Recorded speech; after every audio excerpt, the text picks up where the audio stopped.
Greetings and welcome to a spooky Lessons with Odin. Okay, so today we're going to delve deeper into some Shibori practice, and I'm going to show you how I diagram this bat. This isn't going to be a very in-depth Shibori tutorial because I have a playlist that is dedicated to all the fundamentals of Shibori, so I kind of have the assumption that you know a little bit about bead embroidery and a little bit about working with Shibori ribbon as you watch this video.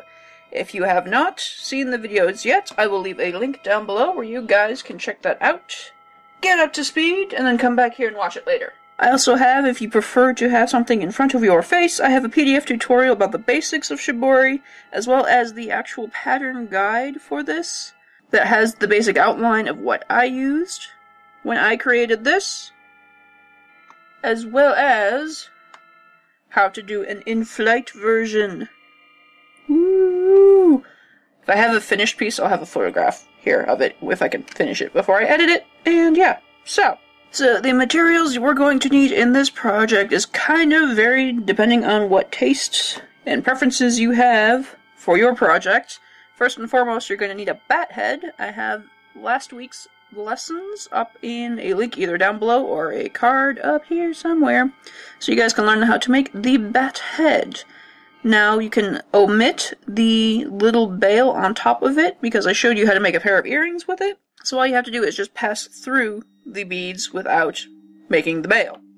Or you can choose to use the bail in your project as well instead of hanging it from the feetsies. So first and foremost, you will need your embroidery fabric to trace on.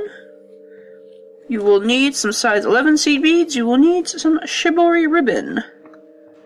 This ribbon is gorgeous. I was so glad when I got this. This is from Fundamentals Annex on Etsy. It's the black cherry color. So I will be using that for my version of this bat. I'm using the size 11 seed beads in order to do the tracing of the borders and such like that. You will need some scissors. Probably smaller scissors than these so you can get very accurately in there. In fact, I kind of recommend you get those nice thin nail scissors that are really super accurate and nice for this kind of detail work, which I need to haul off and get some one of these days. You would also need a mechanical pencil and a charcoal pencil of some form just to make the lines nicer. And if you make your Betty projects, I would love to see what you guys do. Feel free to join us on our Facebook group. I will leave a link down below and you can totally share us all your delightful creations. We'd love to see them.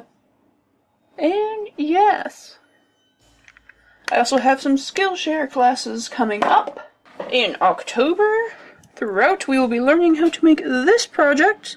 So if you would like to learn more about the Harvest Pumpkin 18mm version, as opposed to the 14mm version that we did last year, I will leave a link to that down below. Yes, so check that out as well. So anyway, enough yammering. Let us get started on this. Like I said, for this video, we're only going to be learning how to attach our silk onto our fabric, and how to do the shape ways as well as the feet. Since a lot of these projects are very individual and subjective, I'm going to be doing a different video.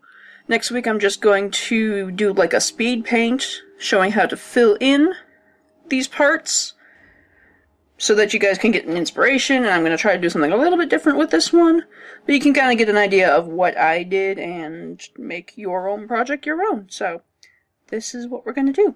Alright, so first off, I am going to trace the outline of my bat onto my fabric just so I know where things are going to attach, and so that I can kind of get the shape that I want and about the size that I want, because I tend to avoid putting this on until the very end, just because to me it's a pain in the ass. From there you can kind of see we have a heart shape.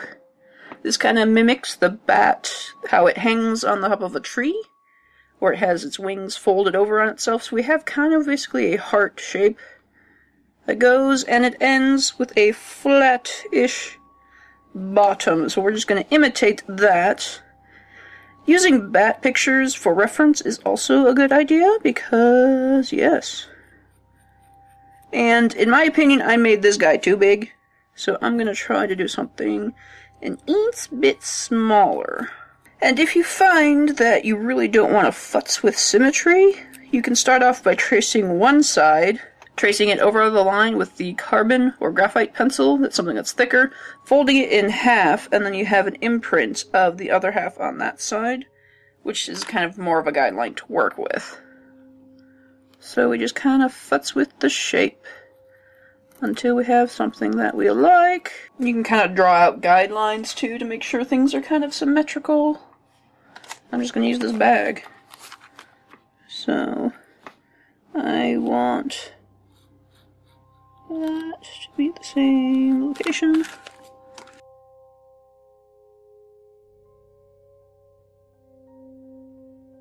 So once I've got the overall shape that I like, I've also continued on one of my curves to act as a guideline for one wing.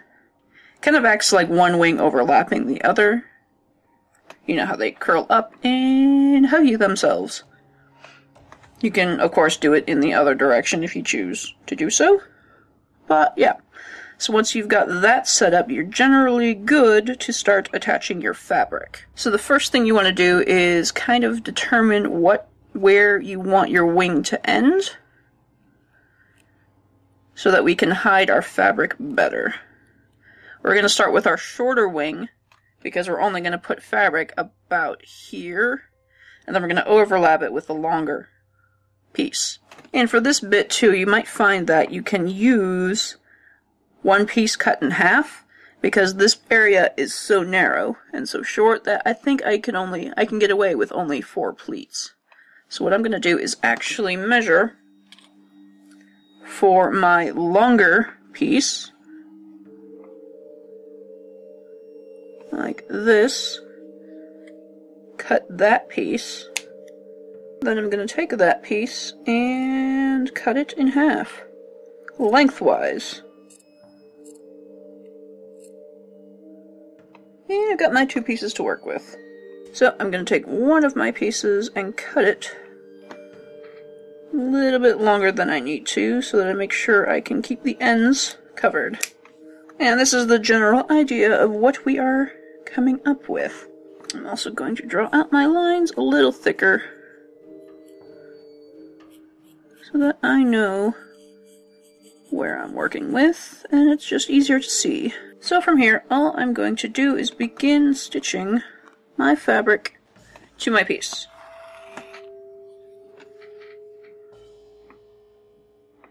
So we've got that. I'm going to kind of put it on an angle because that's where our little wing is headed.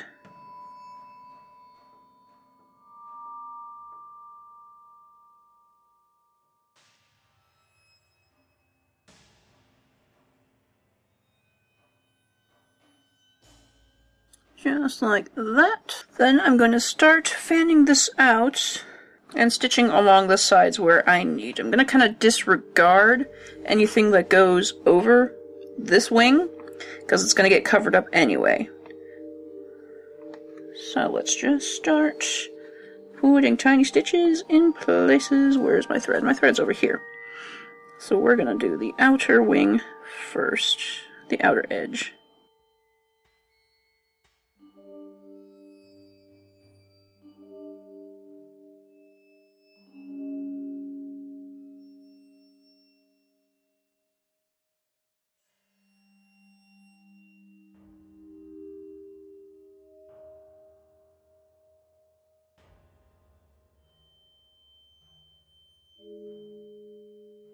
There's one side done, just a couple of stitches to hold it in place.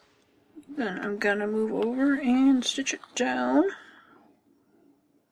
and across.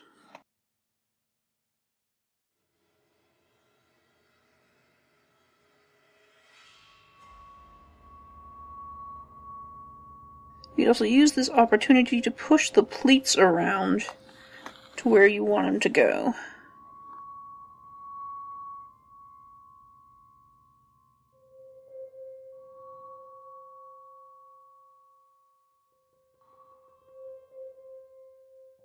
And then I'm going to position it so that it falls where I want it to on the outer edge.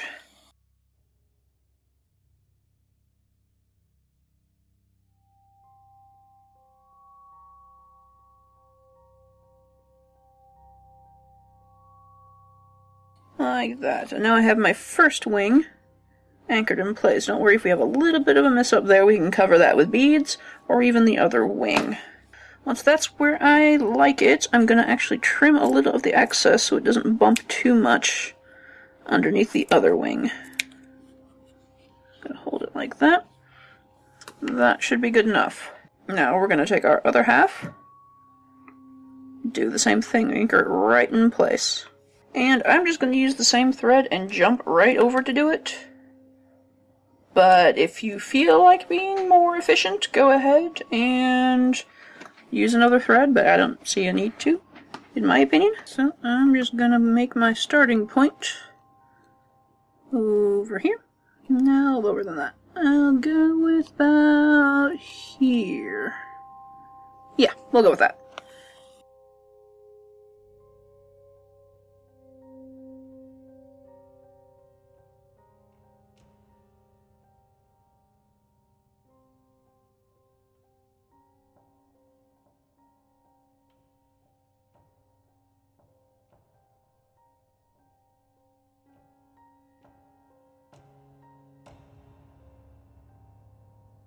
And once that's been anchored down properly, we're going to just go ahead and work on the sides. Folding one over and kind of gauging where we want it to be. Like that. And stitching it in place.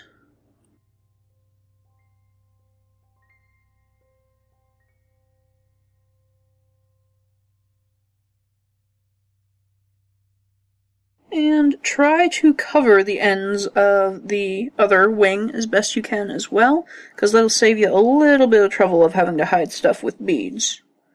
Not much trouble, and it's not a big deal if you don't, but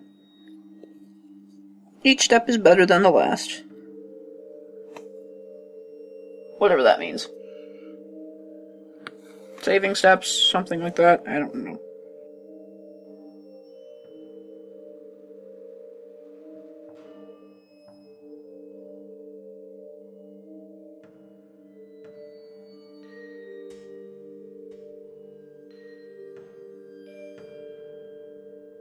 Once you've got one side done, you're going to go ahead and work on anchoring the other side and the bottom of our other wing.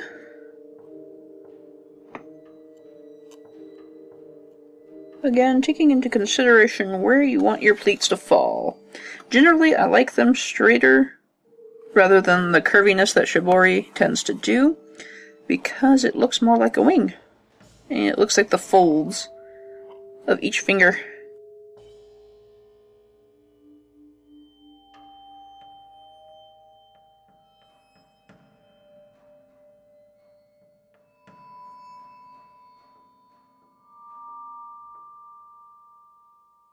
Once we've done the bottom, we'll go ahead and work up the other side.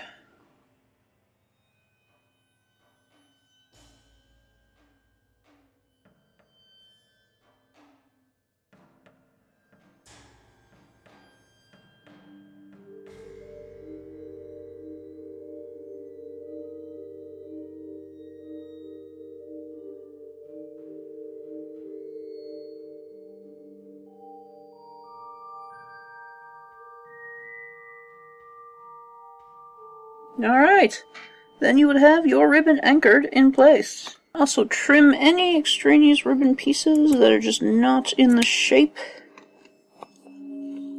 And that probably will not be seen or hidden by other beads. So just kind of do a little grooming. And there you go. Better! Okay. Now at this point I like to attach the head, because once I add the border, I might be like scrunching it in place, and this little piece that I traced out might not fit when I put it in. So I like to add the head, make sure it is exactly where I want it to be. Now, this is not a flat bead. I used a fancy stone, which has a very round, sticky-outy bit. So what I'm going to do is mark an X at where about the pointiest part is, which is roughly towards the top of the head rather than the center. So I'm going to mark off a little bit like that. I'm going to take some scissors and cut out that X.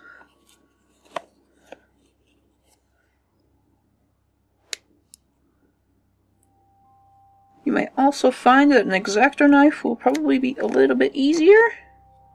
We're just going to make a little teeny tiny cut. Where did my head go? I lost my head. Okay, there we go.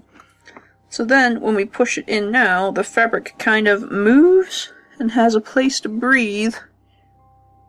I guess. That's the word for it. When we smush it down. Now all we're going to do to attach it is we're going to basically do peyote stitch all the way around using the delica beads on the bottom row. And we're just going to sew it all the way around. So I'm going to start somewhere, probably at the top of the head just because. Then I'm going to sew it on a delica bead here. And if you can't get through any of your delica beads, go ahead and go through the 15s instead. Just because it really doesn't matter because it's the back. Oh, I've got one part here. We're just gonna sew it down.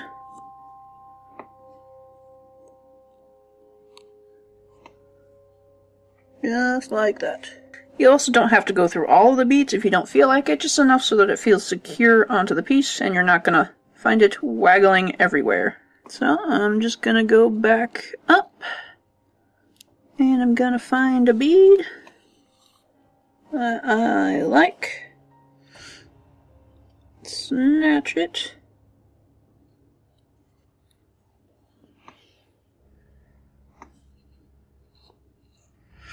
And then go back down. With each bead you can kind of position it where you want and adjust it and push it tighter down where you want it to be, just to make sure you are happy with it. Alright, when your head is sufficiently secured, you can go ahead and start working on the borders. So now I'm going to probably work on the wider one before I work on this one, just so that this one is the predominant shape. Like with this one, I did this wing first, all the way on the edges and the outside. And then I did this one next over so that I can make this the shape that is most prominent. I'm gonna start in the middle underneath his head, just so that we know what's going on. And just like we do in normal shibori, we're just gonna trace our borders and attach beads using backstitch. When you get to one of the points of the wings, you're going to want to be careful and watch your curves. We're going to use less beads at a time in order to make our shape nice and precise. So, for example, I was using 3 to 4 beads going down a straight path because there's not a lot of line variation. Now I'm probably going to even work with 2 or even 1 beads at a time in order to make sure this point is nice and sharp. I'm gonna just follow my lines, and it's okay if you find yourself going off of your guidelines. They're just guidelines. Break those rules, go outside the lines, what have you.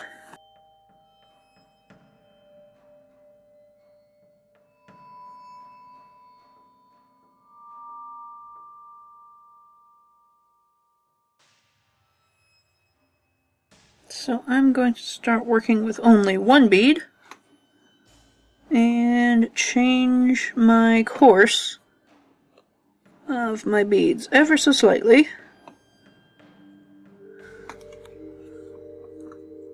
Do it again.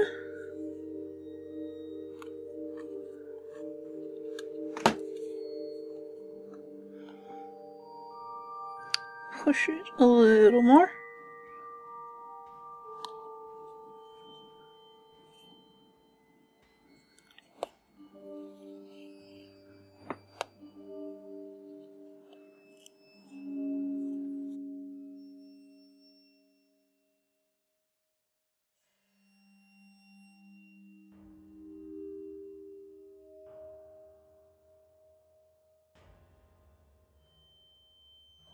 You can kind of see how sharp I made that turn with just using one bead at a time.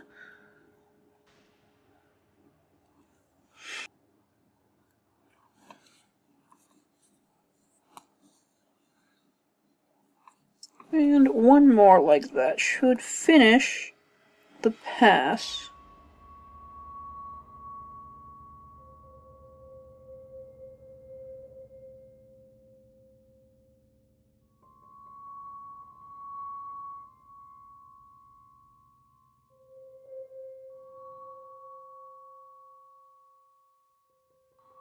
And there we are. And from there, I'm ready to continue in a more straight line. Okay, that is what I have with one wing finished. I've traced pretty much the outline over here. I'm going to start off working on the second wing. Since I have this shape already done, all I need to do is go around and over for this wing. And that would complete my border pieces. As you can see, we can kind of compare and see what is going on with this one.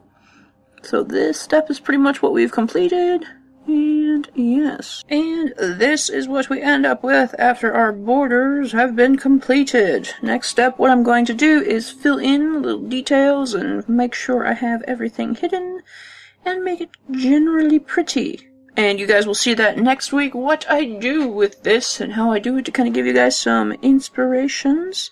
Before I leave this video, I'm also going to show you how to do the little feetsies for this piece, so you can have a little bat to hang on, like that.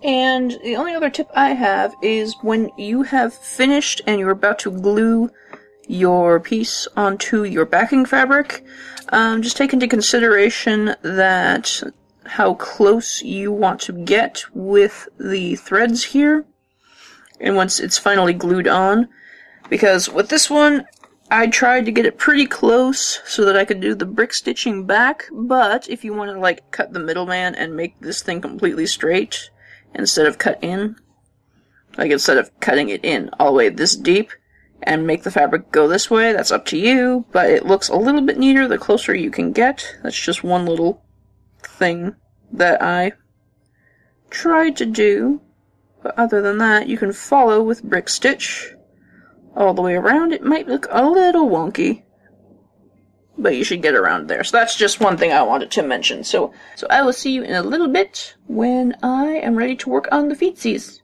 Alright, so now that we've got our piece generally finished, I'm going to show you how to put on the feetsies. I have, from the bottom of my piece, selected 4 beads that are generally in the center. I've picked out 1, 2, 3, and 4. I'm basically going to be making 2 columns of herringbone stitch, straight herringbone, and I'm going to attach jump rings to it as well.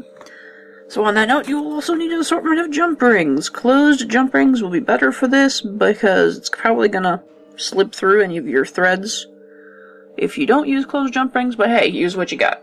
So this is what we've got. So just like creating a bail, which you would have learned if you have seen my other Shibori classes on YouTube, I'm just going to create a couple of herringbone columns using the beads on the border here. Gonna pass back up.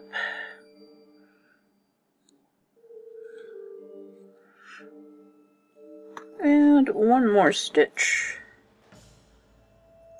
Turn my thread, and then instead of adding beads, I'm going to add 4 jump rings, so they kind of form that claw hand thing. And I'm going to reinforce that a couple of times, just so that I can try to avoid my open jump rings slipping out, but we can only do what we can. So, yep, I've already got one that slipped out. So I'm gonna slip it back in if I can. Then I'm gonna go back down, do the same thing with the 2 beads next over. So I'm gonna add my second column,